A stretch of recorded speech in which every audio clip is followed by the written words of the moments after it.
이번 시간에는 순환장애 중 경색, 인팍션에 대해서 살펴보겠습니다. 순서는 경색의 분류를 살펴보고 경색 발생에 영향을 미치는 요인, 그리고 경색의 대표적인 질환인 허혈성 심질환과 뇌경색을 살펴보도록 하겠습니다. 경색은 순환장애에서 매우 중요한 부분인데요. 경색이 발생하게 되면 인체의 생명에 위협을 할 수 있는 질환으로 이어질 수 있기 때문입니다. 경색은 한자어입니다. 막힐 경에 막힐 색자예요. 혈관이 막혀서 일어나게 되는 상태를 경색, 인팍션이라고 합니다. 혈관이 막히기 때문에 장기나 조직의 동맥이 공급되지 않아서 혈류가 차단되거나 또는 정맥이 막히게 되면 혈액 배출이 되지 않음으로써 조직의 허혈성 괴사, 즉 혈액이 부족해서 조직은 저산소증에 빠지게 되고 세포 손상이 일어나면서 괴사가 일어나는 상태가 되는 것이라고 볼 수 있습니다.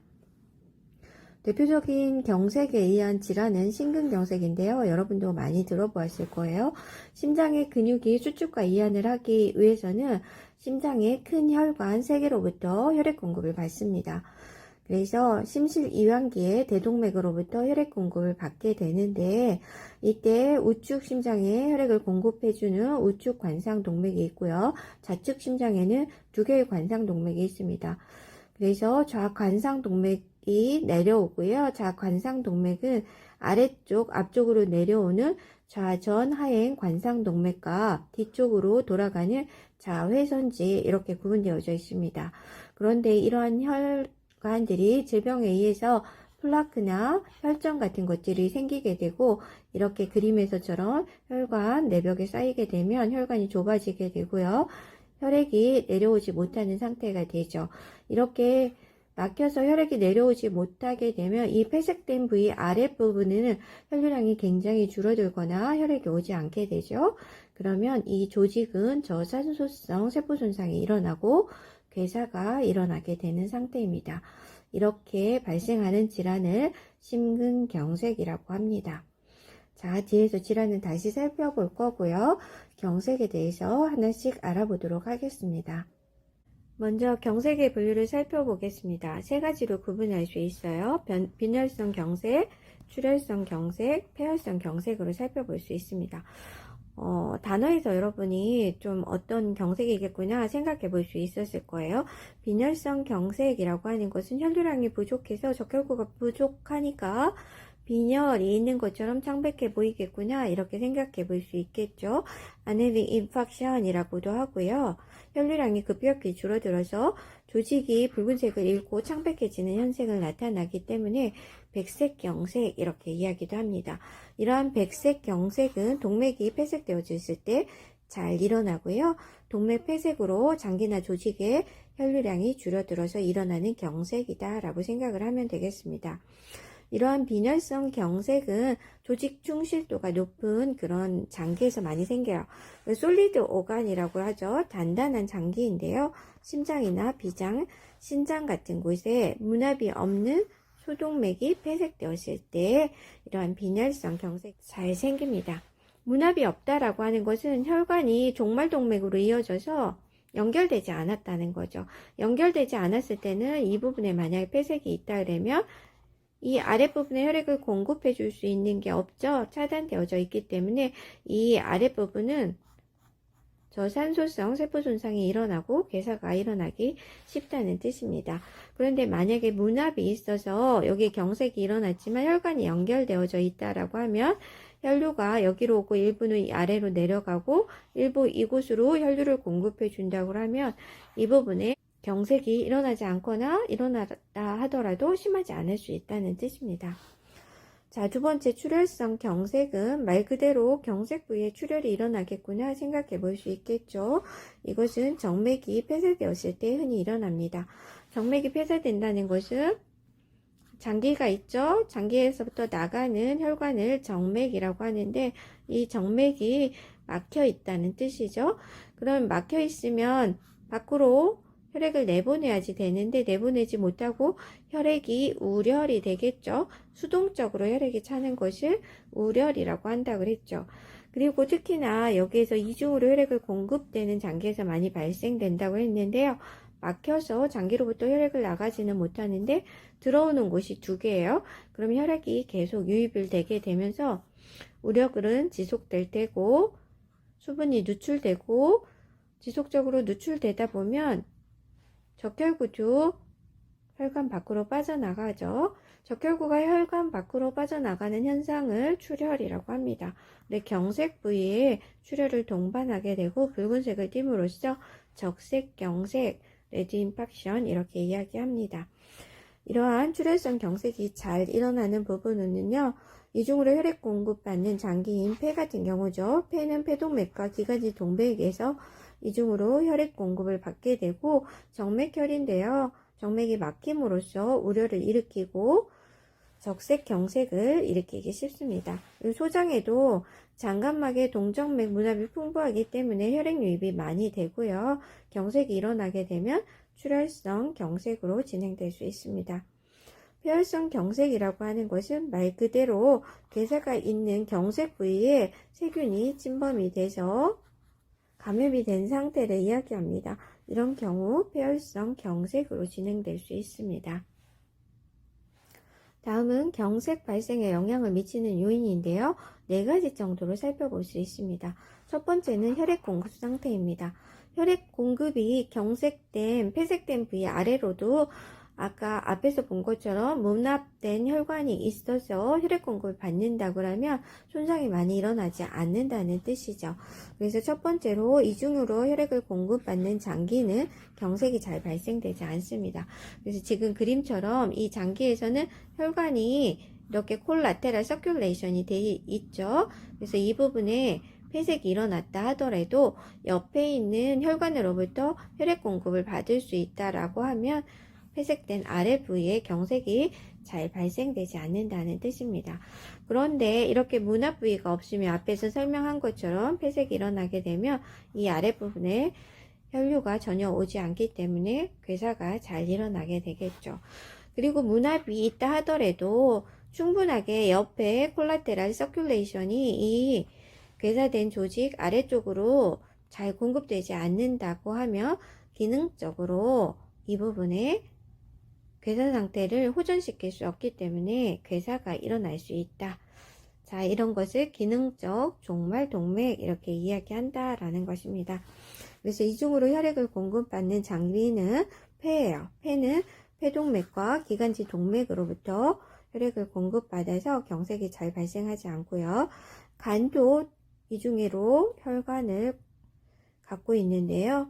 헤파틱 아터리인 간 동맥과 포탈 베인 간 문맥으로부터 혈액을 공급받습니다. 그리고 손과 팔에는 요골 동맥과 척골 동맥으로부터 혈액을 공급받기 때문에 경색이 잘 발생되지 않는다는 것 알고 있어야 되겠고요. 종말 동맥에서 혈액이 공급되는 장기는 폐색이 발생했을 때 저산소성 괴사가 일어나고 경색이 흔하게 발생을 합니다. 그래서 종말동맥이라고 하는 것은 이렇게 문합이 없는 상태의 혈관을 종말동맥이라고 합니다. 그리고 심장이나 비장의 혈관 같은 경우는 끝부분이 종말동맥으로 연결이 되어져 있기 때문에 혈관이 폐색이 되면 괴사가 잘 일어나는 장기다라고 보면 되겠습니다. 그러니까 괴사가 잘 일어나는 그러한 장기는 심장이나 비장 같은 경우죠. 그리고 폐색이 일어나더라도 괴사가 잘 일어나지 않는 것, 폐나 간, 손 같은 곳이다. 이렇게 생각하면 되겠습니다. 그리고 두 번째 경색 발생에 영향을 미치는 요인은 혈관 폐색 진행 속도인데요. 혈관 폐색이 서서히 진행되면 축부순환이 형성이 됩니다. 혈관 폐색이 조금씩 진행이 되면 그 부분에 저산소성 염증 반응이 일어날 테고 염증을 또 치유하는 과정도 일어나면서 혈관을 만들어내겠죠. 그 혈관을 만들어내는 것을 축부순환이라고 하는데요. 축부순환이 만들어지게 되면 그 부분에 혈액을 공급해 줄 수 있기 때문에 경색이 덜 발생하게 되는 것입니다. 그래서 심장을 예로 들어보면 심장의 관상동맥 3개 중에서 1개가 죽상경화증이 일어나서 폐색이 일어나는데 갑자기 막히는 게 아니고요. 뭐 수년에 걸쳐서 천천히 폐색이 되는 경우라고 하면 이 종말동맥에도 축부순환이 생기면서 소동맥과 연결이 돼서 혈액 공급을 해줌으로써 경색이 크게 발생하는 것을 예방할 수 있습니다. 그런데 갑자기 이 혈관 중에 하나가 급격히 막히게 되면 축부순환이 생기기 전이죠. 그리고 심장의 밑에 끝부분의 혈관들은 대부분 종말동맥으로서 축부순환이 없기 때문에 혈액 공급을 받지 못하죠. 그래서 갑자기 급사를 하게 될 수도 있는 것입니다. 다음 3번째 경색 발생에 영향을 미치는 요인은 우리 인체 조직 중에서 저산소증에 대한 취약성인데요. 인체 장기 중에서도 산소가 부족했을 때 훨씬 더 취약한 조직이 있습니다. 그래서 저산소증에 민감한 조직은 경색이 쉽게 발생을 하게 되는데 대표적인 것이 뇌와 심근세포입니다. 뇌 같은 경우는 3, 4분간 혈액 공급이 차단되며 비과역적인 뇌 손상이 일어나고요. 여러분이 알다시피 뇌 신경세포는 영구세포죠. 한번 손상이 되면 원래 세포로 재생이 되지 않고 영구적인 장애를 남기게 되는 거죠. 심근세포도 마찬가지죠. 심근세포는 한 30분 정도는 저산소증에 견딜 수 있는데요. 30분 이상 허혈이 되게 되고 산소가 오지 않게 되면 저산소성 괴사가 일어나죠. 심근세포도 영구세포이기 때문에 손상이 일어나면 원래 세포로 재생이 되지 않게 되고 영구적인 장애를 일으켜서 만약 회복이 된다 하더라도 큰 장애를 남기게 되고 합병증을 많이 일으키게 되는 것입니다. 그래서 우리 심장이 멈춰서 전신으로 혈액을 내보내지 못하죠. 그러면 뇌나 심장으로도 피가 가지 않게 될 텐데요. 이런 상태가 됐을 때 여러분이 심폐소생술을 통해서 심장이 피를 내보내고 전신으로 피를 보낼 수 있도록 순환을 시켜주게 하는 것이 심폐소생술이잖아요. 이것이 잘 이루어지지 않게 되면 뇌는 4분 동안 심폐소생술이 일어나지 않게 되면 뇌 손상이 일어나게 되고 나중에 4분이 지나서 뭐 한 30분 동안 심폐소생술 잘해서 심장을 뛰게 했다 하더라도 의식이 돌아오지 않고 환자는 뇌사 상태에 빠지거나 식물인간 상태가 될 수도 있다는 것 아마 매스컴이나 이런 걸 들어서 잘 알고 있을 거예요. 그래서 심폐소생술은 최소한 4분 이내에 시작되어야지 되고요. 이 심폐소생술은 30분 이상은 해봐야지 됩니다. 그리고 4번째는 혈액 내 산소 포화도에 따라서 경색에 영향을 미칠 수 있는데요. 혈액 중 산소 분압이 낮은 상태인 곳에 경색이 발생을 하게 되면 아주 약한 혈관 폐색에도 산소 분압이 낮기 때문에 이미 저산소증 상태에 있는 거죠. 그러면 저산소성 세포 손상이 일어나서 경색이 쉽게 유발될 수 있습니다. 그래서 빈혈이 있거나 청색증이 있는 환자는 소혈관 부분에 혈류 폐색이 조금만 발생을 해도 경색이 쉽게 일어나고 세포 손상에 의해서 괴사가 일어날 수 있습니다. 대표적인 질환은 우려성 심부전 같은 경우죠. 그래서 우려성 심부전 환자는 혈관 폐색이 조금만 일어나도 심근경색증을 다른 사람들보다 훨씬 더 심하게 일으킬 수 있습니다. 우리가 성인간호학에서 관상동맥질환, 허혈성 심질환이죠. 굉장히 중요해요. 이 부분은 우리 책의 강론 부분에 허혈성 심질환 부분에 나오니까 그쪽 교재를 참고하시면 되겠습니다. 허혈에 의한 관상동맥 질환은 4가지로 살펴볼 수 있습니다. 첫 번째 안정형 협심증이고요. 두 번째 불안정형 협심증, 세 번째 많이 들어보지 못했을 텐데요. 변이형 협심증이 있고요. 마지막은 심근경색입니다. 하나씩 살펴보도록 하겠습니다. 그림으로 혈관 상태를 잠시 살펴보게 되면 정상적인 혈관은 혈관 내피세포 손상이 없으면서 그리고 이 내강도 충분히 혈류가 잘 흐를 수 있도록 하는 상태가 되죠. 이런 상태일 때는 혈구들은 가운데로 흐르고요. 혈장은 밖에 있어서 이 혈구들 혈소판이나 적혈구 이런 것들이 혈관 내피세포에 닿지 않습니다. 그런데 어떤 연후에선가 혈관 내피세포가 손상이 되게 되면 혈구들이 흐름이 가운데로 흐르지 않게 되고 혈소판 같은 게 달라붙게 되고요. 혈관 내벽에 있는 고지혈증 같은 것들이 있게 되면 콜레스테롤 같은 것들이 죽상으로 여기에 이렇게 플라크처럼 쌓이게 되는데요. 이게 일부 조금씩 막히기 시작하면 안정형 협심증이 되고요. 더 진행이 돼서 안이 막혀서 혈류의 흐름이 더 많이 차단되게 되면 불안정형 협심증으로 진행을 하게 됩니다. 그리고 갑자기 이 부분에 플라크들이 터지거나 그래서 혈전이 생기고 이 혈관이 완전히 막히게 되면 급성 심근경색증으로 되는 거죠. 자, 이러한 혈관의 상태를 머릿속에 생각하고 질환들을 살펴보도록 하겠습니다. 그래서 첫 번째 안정형 협심증은 스테이블 엔자이나 팩토리스라고 하고요. 여러분이 흔히 협심증이라고 말을 들어봤을 때 하는 그러한 전형적인 협심증을 이야기를 합니다. 그래서 이러한 안정형 협심증은 죽상경화증으로 인해서 관상동맥이 조금씩 좁아지고 있는 상태고요. 평상시에 심근 수축력이 많이 필요로 하지 않는 상태, 그래서 심장 근육이 일을 많이 하지 않는 상태일 때에는 통증이 있거나 증상이 나타나지 않습니다. 심근에 산소 공급이 혈관이 막혀 있다 하더라도 산소가 많이 필요하지 않은 상태이기 때문에 증상이 나타나지 않는 상태라고 보면 되겠습니다. 그런데 운동을 한다든지 우리가 긴장을 하게 되면 심장이 막 빨리 뛰잖아요. 그것은 심장 근육이 수축과 이완을 굉장히 반복적으로 많이 해야지 된다는 뜻이고, 심근세포가 산소가 많이 필요하다는 이야기죠. 심근의 산소 요구량이 증가하는 경우에 대표적인 예로 운동, 열이 나거나 불안, 공포, 고혈압 같은 이런 상태에서는 심근의 산소가 충분히 오지 않기 때문에 통증을 유발하게 되는 것을 안정형 협심증이라고 합니다. 그리고 이러한 흉통은 심근의 산소 요구량을 줄여주면 되겠죠. 운동을 하고 있다 그러면 운동을 멈추고 쉬면 됩니다. 열이 난다면 열을 내려주면 되겠죠. 불안한다고 하면 불안을 낮춰주도록 이완요법 같은 거를 하면 됩니다. 그래서 이렇게 휴식을 취하게 되면 통증이 산소 요구량이 줄어들면서 사라지게 되죠. 그리고 또 심장으로 가는 혈관을 넓혀주면 되겠죠. 심장으로 가는 관성동맥을 넓혀주는 약물이 니트로글리세린입니다. 질산염이라고 하고요.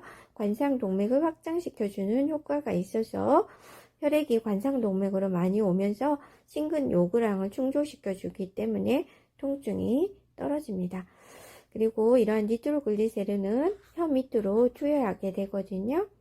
그래서 이렇게 혀 밑으로 니트로글리세린을 투여하거나 잠깐 휴식을 투했더니 흉통이 사라진다 그러면 안정형 협심증이라고 볼 수 있습니다. 두 번째, 불안정형 협심증은 Unstable Angina Pectoris라고 합니다. 이것은 점강성 크레센도 협심증이에요. 그러니까 통증도 더 심해지고요. 상태가 안 좋아지는 것도 더 나쁜 쪽으로 가는 그런 협심증이라고 보면 되겠습니다. 급성 관동맥 증후군, Acute Coronary Syndrome, ACS라고 하는데요. 이러한 급성 관동맥 증후군의 한 형태라고 볼 수 있습니다. 급성 관동맥 증후군이라고 하는 것은 관상동맥 혈관 내에 급성으로 생긴 크고 작은 혈전에 의해서 순간적으로 관상동맥이 막히면서 통증을 일으키게 되고, 그리고 이때의 혈전이 막기 때문에 혈전에서 여러 가지 화학적 매개 물질이 나오고, 이 매개 물질은 혈관을 더 수축시켜서 관상동맥을 더 심하게 좁게 만들면 굉장히 의급한 상태나 사망으로도 이어질 수 있는 그런 증후군을 이야기하는 것입니다. 그래서 불안정형 협심증 같은 경우에는 통증의 빈도도 아까 안정형 협심증보다 훨씬 자주 발생을 하고요. 별로 많이 힘들게 운동을 하지 않았는데도, 그러니까 심장의 산소 요구량이 그렇게 크게 많이 필요하지 않은 상태에서도 이미 흉통이 발생을 하고요. 휴식을 해도 흉통이 잘 사라지지 않는 그런 상태입니다. 그래서 안정형 협심증보다 더 강하고 오래 지속되는 통증이 계속 일어나게 되는데요. 이것은 혈관을 폐색시킨 혈전 등에서 각종 화학적 물질들이 나오게 되고 혈관 경련을 같이 일으키기 때문에 이런 상태가 일어나는 것과 관련되어져 있다고 합니다. 그리고 불안정형 협심증은 반드시 관리를 해야지 되는데요. 왜 그러냐면 이것을 경색전 협심증이라고 이야기를 합니다. Refractory Infection Angina라고 하는데 이 폐색 부위가 개통되지 않고 비가역적인 허혈 상태로 진행되어서 심근경색을 일으킬 가능성이 많기 때문입니다. 그래서 불안정형 협심증도 응급실로 환자가 오게 되면 입원해서 이 폐색된 관상동맥을 재관료화시키는 시술 등을 시행하게 됩니다. 그래서 불안정형 협심증은 경색정 협심증으로서 위급한 상태로 갈 수 있다는 전조 증상으로서 매우 중요하게 생각해야 된다는 거 기억하고 있어야 되겠습니다. 세 번째는 변이형 협심증입니다. 베리언트 엔자이나라고 하고요. 또 다른 말로는 프린츠 메탈 협심증 이렇게 이야기도 합니다. 자, 좀 전에 앞에서 살펴본 안정형 협심증이나 불안정형 협심증 같은 경우는 휴식 상태에는 통증이 없다가 심근의 산소 소모량이 높아지는 운동을 한다던가 불안하다던가 이런 상태가 됐을 때 통증이 일어나죠. 그런데 이 변이형 협심증은 그런 상태가 아닌 휴식 중에도 관상동맥이 연축, 스파즘이죠. 떠는 거예요. 그래서 심근의 허혈 증상으로 인해서 통증이 발생하는 것입니다. 혈관이 떨지 않고 이렇게 반듯해야지 혈액이 이렇게 잘 통할 텐데요. 연축이 일어나면 이것이 이렇게 떨겠죠. 그러면 혈액이 앞으로 진도를 못 나갈 테기 때문에 관상동맥으로 혈류량이 부족한 상태가 돼서 일어나는 통증이라고 보시면 됩니다. 그리고 이런 변이형 협심증에서도 이것을 연축이 일어나지 않게 하기 위해서 혈관을 확장시켜주면 되겠죠. 니트로글리세린, 질산염이 관상동맥을 확장시키는 약물이라고 했고요. 혀 밑으로 투하시켜서 흡수되게 하면 되는 약이라고 했고요. 칼슘 통로 차단제 등을 쓰게 되면 심장 근육과 뼈말근의 이완을 가지고 와서 혈관을 확장시키기 때문에 심장의 통증을 완화시킬 수 있습니다. 안정형 협심증이나 불안정형 협심증, 심근경색 같은 경우는 혈관이 폐색되어서 일어나는 흉통이고 심장질환이라고 본다면 변이형 협심증은 다르게 혈관이 막힌 것이 아니라 혈관 연축에 의해서 일어나는 흉통이고 휴식 중에도 일어난다는 것 알고 있어야지 되겠습니다. 실제적으로 이러한 통증이 있어서 병원에 찾았을 때 이 환자에게 통증이 없다고 하면 변이형 협심증 같은 경우에는 심전도나 운동부하 검사 같은 것에서도 정상일 수 있습니다. 그래서 혈관의 연축을 일으키는 약물을 주의 깊게 투여하고 혈관 연축이 일어나면서 통증이 유발되는지 확인하는 검사 등을 통해서 진단을 하게 됩니다. 관상동맥 질환 마지막 네 번째는 심근경색입니다. 심근경색은 심한 경우에 사망에도 이를 수 있는 매우 위중한 질병입니다. 우리는 마이오카디아 인팍션이라고 하고요. 병원에서 흔히 MI라고 이야기하는 것이 심근경색입니다. 심근경색이라고 하는 것은 심장으로 가는 혈관인 관상동맥이 폐색이 되어서 심장 근육에 산소를 공급하지 못하는 허혈성 상태가 일어나고요. 심장 근육은 허혈이기 때문에 산소를 공급하지 못해서 저산소성 괴사가 발생한 상태를 이야기하는 것입니다. 흔히 우리는 심장 발작이라고도 합니다. 대표적인 원인은 죽상경화증입니다. 그래서 죽상경화증에 의해서 동맥 내강이 75% 이상 협착, 폐색이 일어나게 되면 심근경색이 일어날 수 있습니다. 그리고 이때 죽상경화증 내부에 있는 이 플라크죠. 죽상으로 만들어진 그 폐색된 부위가 터지면서 혈전이 만들어지게 되면 관상동맥을 완전히 막게 되고 심근경색이 더 심각해질 수도 있습니다. 그림으로 보게 되면 이렇게 혈관이 막혔을 때 이렇게 쌓여져 있는 것을 플라크, 죽상경화반 이렇게 얘기를 하는데요. 이 내부에 혈전이 생기고 이것이 터지고 나서 이 좁아져 있는 혈관을 완전히 막을 수도 있습니다. 그래서 이렇게 죽상경화반 파열에 의해서 출혈이 생기게 되면 관상동맥 내강이 좁아지고 폐색에 의해서도 심장 발작이 일어날 수 있습니다. 그리고 이렇게 갑작스러운 파열이 아니라 관상동맥이 죽상경화증에 의해서 조금씩 협착이 되거나 폐색이 진행되면 심근경색으로 진행이 될 수 있습니다. 이런 상태에서 심근은 허혈이 있게 되고요. 심근은 허혈성, 저산소성 세포 손상을 입게 되고 심근 조직은 네크로시스, 괴사가 일어나고 이렇게 된 상태를 심근경색이라고 하는 질환이 되는 것입니다.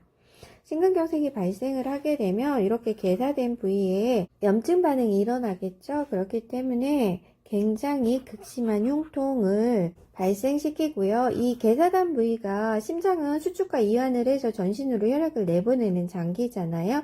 근데 이 부분에 괴사가 되면 수축에 문제가 생기겠죠. 수축에 문제가 생긴다는 것은 전신으로 혈액을 내보내지 못한다는 뜻이고, 전신에 혈액을 내보내지 못하는 것은 조직은 또 저산소증이 오게 되는 거죠.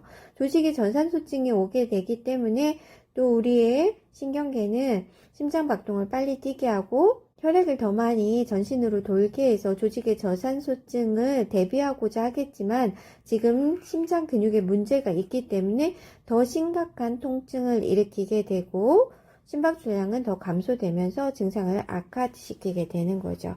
그래서 호흡곤란도 발생을 하게 됩니다. 즉시 이 폐색된 부위에 혈액을 개통시켜주지 않게 되면 조직은 괴사가 더 많이 일어날 테고요. 조직이 괴사가 되고 염증 반응이 일어나고 나중에 다행히 이 부분이 수복이 돼서 치유가 일어난다 하더라도 원래 심장 근육세포가 아니고 섬유수가 많이 포함된 이런 조직으로 대체가 되겠죠. 그러면 이 부분의 수축과 이완을 잘 하지 못하는 상태가 되겠죠. 이것 때문에 굉장히 많은 합병증이 발생할 수 있습니다. 그래서 우선 이 경색 부위가 심장의 전도로가 지나가는 길에 경색 부위가 생기게 되면 부정맥이 발생할 수 있겠고요. 그리고 이 부분의 수축과 이완이 잘 안 되면서 심박출량이 줄어들게 되면 나타나는 증상이 심부전증이죠. 우리가 앞에서 살펴보았었고요. 그리고 경색된 부위가 굉장히 심해서 수축을 거의 못하고 심박출량이 갑자기 줄어드는 상태가 되는 것은 심장성 쇼크라고 하죠. 이런 상태가 될 수도 있고요. 이 괴사된 부위가 약해져 가지고 찢어질 수도 있겠죠. 심장 파열이죠. 심장이 파열이 되게 되면 이 심장을 싸고 있는 막 사이에 또 혈액이 쌓이게 되겠죠. 그리고 그 혈액에 의해서 심장을 누르게 되죠. 카디악 tamponade라고 하는데 우리나라 말로는 심장 압전 또는 심장 눌림증 이렇게 얘기를 합니다. 이러한 심근경색의 치료 방법은 이 폐색된 부위를 개통시켜 줘야지 되는 거죠. 그래서 폐색을 열어서 관상동맥을 재관류시키는 것입니다. 재관류도 굉장히 시간이 중요하죠. 여러분이 골든타임이라고 하는 걸 들어봤잖아요. 그래서 혈전 용해술을 시행하기 위해서는 최소한 6시간 이내에 혈전 용해술이 진행이 되어져야 되고요.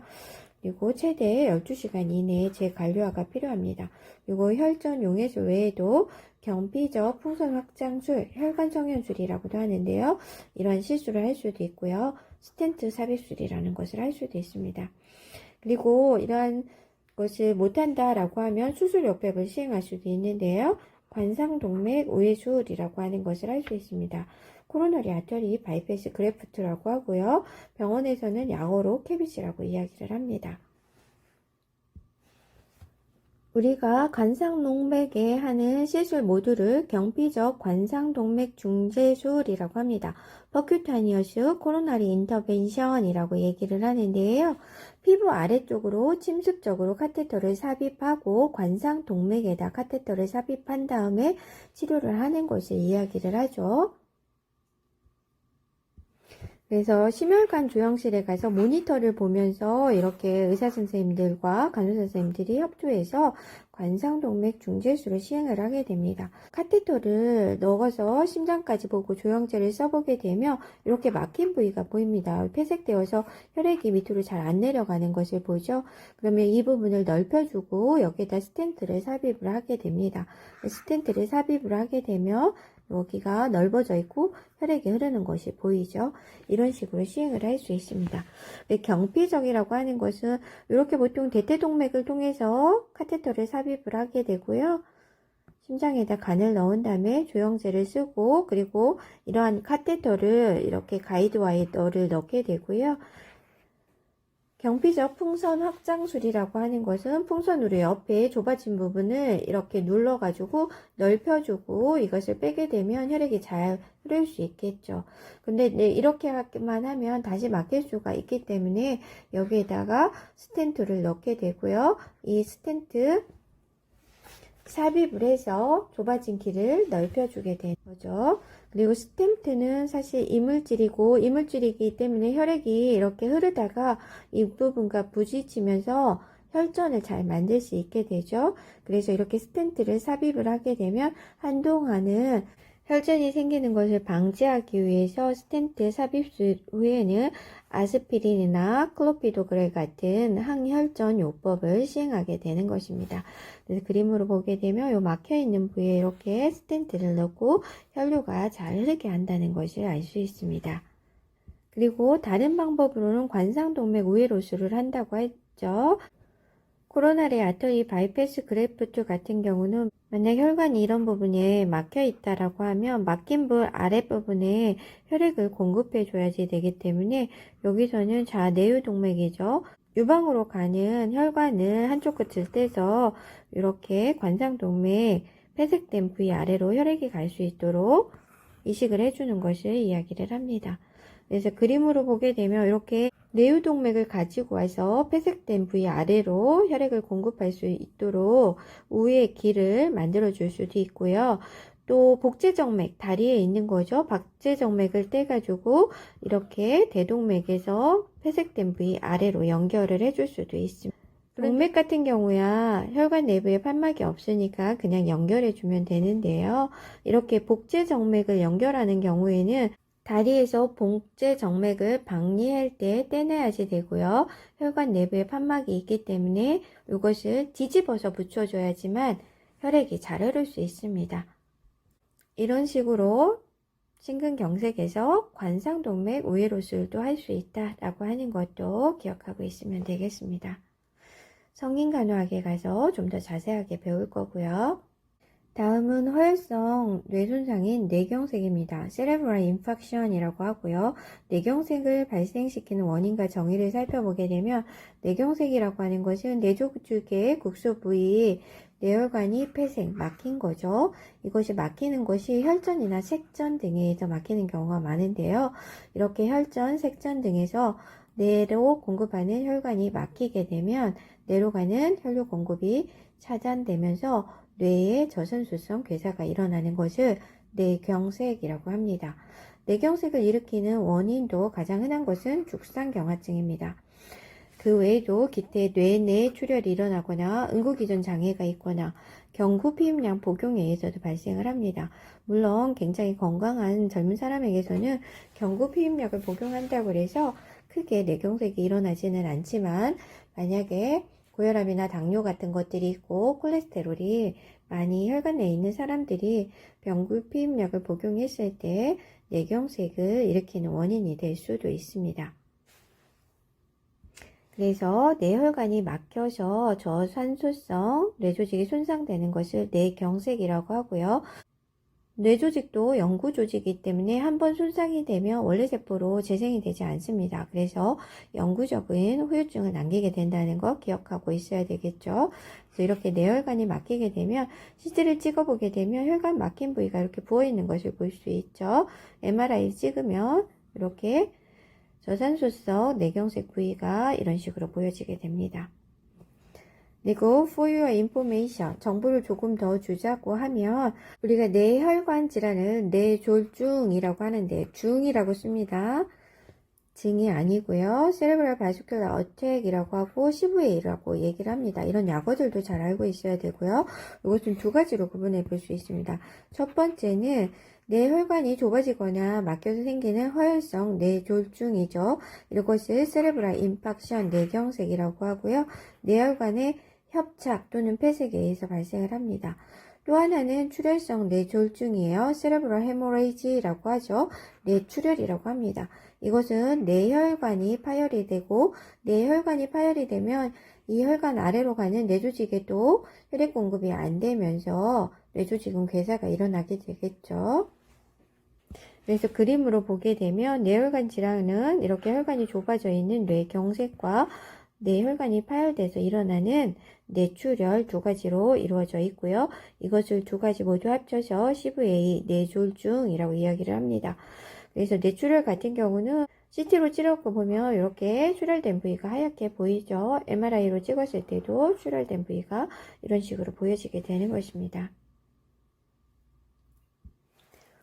뇌경색 발생 기전을 보면 좀 전에 앞에서 뇌경색도 혈관 내에 죽상경화증에 의해서 생기게 된다고 했죠. 그리고 죽상경화증이 플라크 같은 것들이 생기고 거기서 혈전이 생겼다가 혈전이 파열되면서 이 혈전이 떨어져 나가고 혈류를 따라서 뇌혈관으로 가게 되면 혈전에 의한 뇌색전이죠. 그래서 뇌혈관을 막게 되면 뇌경색이 발생을 할 수 있습니다. 그래서 심장질환에 의해서 심장 내 혈전이 생겨도 이 혈전이 또 심장에서 혈액을 박출하기 때문에 심장을 통해서 전신을 돌다가 뇌에 가서 막힐 수가 있는 거죠. 고혈압 같은 경우도 말기에 가면 부정맥을 일으키게 되고요. 심방부정맥 같은 것들은 이제 심방에 혈전을 일으키게 되고 뇌에도 가서 막힐 수가 있는데요. 이런 경우에 뇌경색을 발생시킬 수 있습니다.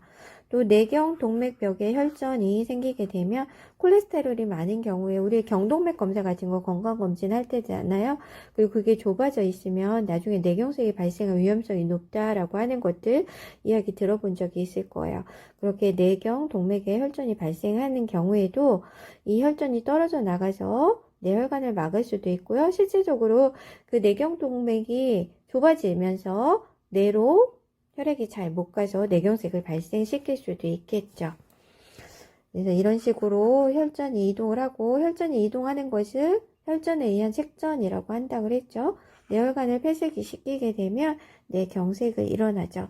뇌경색이라고 하는 건 뇌조직의 저산소증에 의한 괴사가 일어난 곳이라고 보게 되고 나중에 뇌경색을 치료한다 하더라도 경색 부위에 따라서 뇌기능 장애가 발생할 수 있습니다.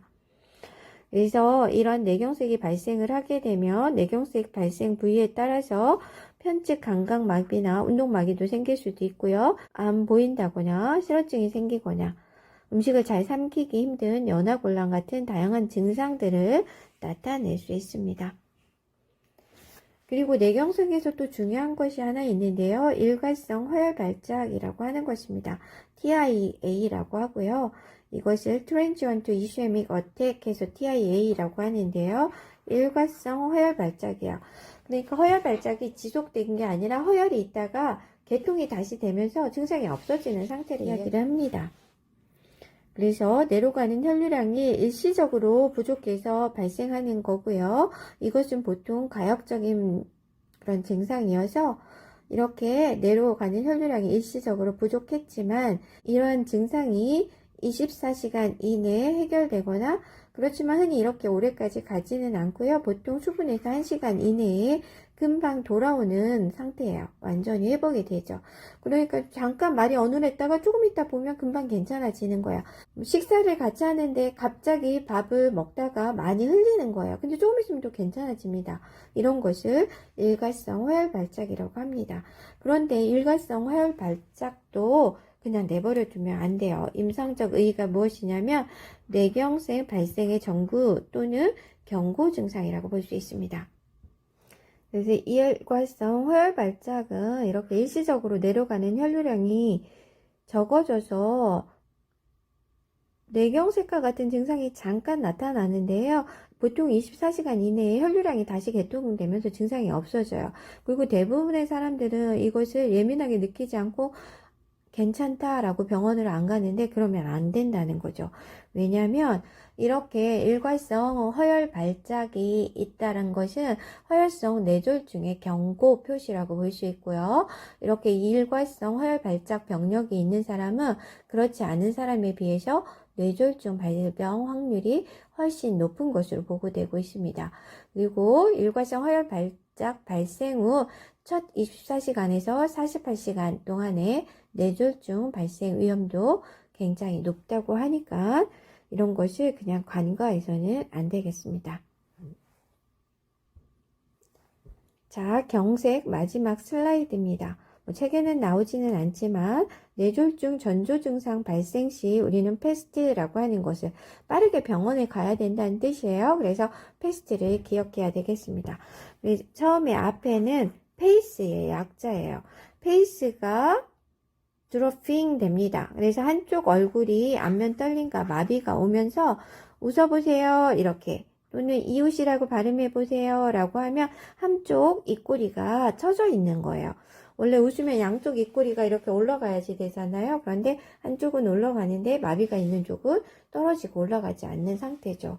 이러면 뇌졸중 전조 증상이라고 볼 수 있는 거예요. 두 번째는 암 위크니스야. 팔에 힘이 없고 감각이 무뎌져요. 팔만 그런 것이 아니라 다리도 힘이 없어서 다리를 질질 끌기도 하는 것을 볼 수 있습니다.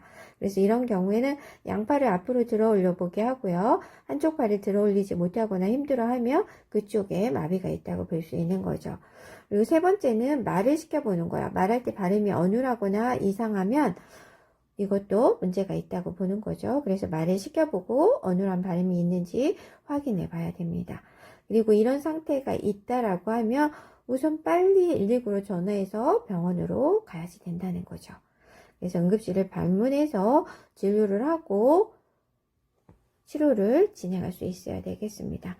그리고 이런 증상이 발생을 하게 되면 혈전 용해수를 위해서는 최소한 4시간 30분 이내에 병원을 도착해야 되는데요. 실제적으로는 병원에 도착하면 문진도 하고 검사도 하고 이러는 동안에 1시간 반이 지나갑니다. 그렇기 때문에 가능하면 3시간 이내에 병원에 도착할 수 있도록 해야 돼요.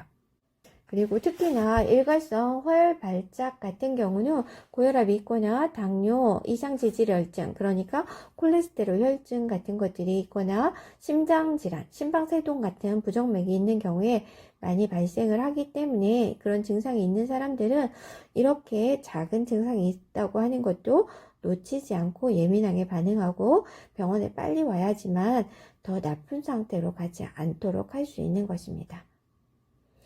자, 이렇게 경색 같은 경우는 심내혈관 질환을 일으킬 수 있고 우리 생명에도 위협적인 그런 질환으로 갈 수 있기 때문에 매우 중요하다는 것 기억하고 있어야 되겠습니다.